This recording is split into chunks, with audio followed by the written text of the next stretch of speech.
வணக்கம். TN news Tamil Nadu. இன்றைய செய்திகள். நான் உங்கள் மகதி.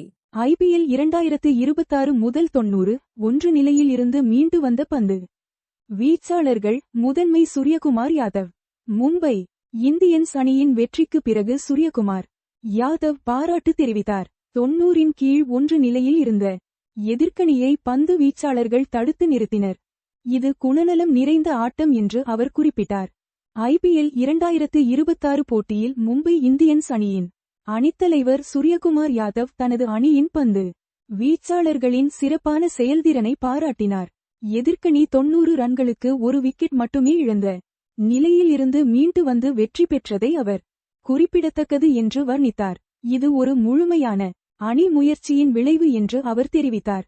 போட்டியின் ஆரம்பத்தில் எதிர்க்கணி நன்றாக ஆட்டம் ஆடிக் கொண்டிருந்தது.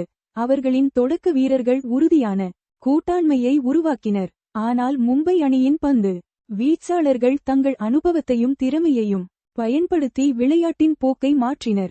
இந்த திருப்புமுனையை சூரியகுமார் யாதவ் தனது அணியின் மன உறுதிக்கு சான்றாக கூறினார். பந்து வீச்சு பிரிவின் தலைவர்கள் சரியான நேரத்தில் முக்கியமான விக்கெட்டுகளை எடுத்தனர். அவர்களின் ரன் கட்டுப்பாடு மற்றும் அழுத்தம் கொடுக்கும் பந்து வீச்சு எதிர்க்கணி வீரர்களை தவறுகள் செய்ய வைத்தது.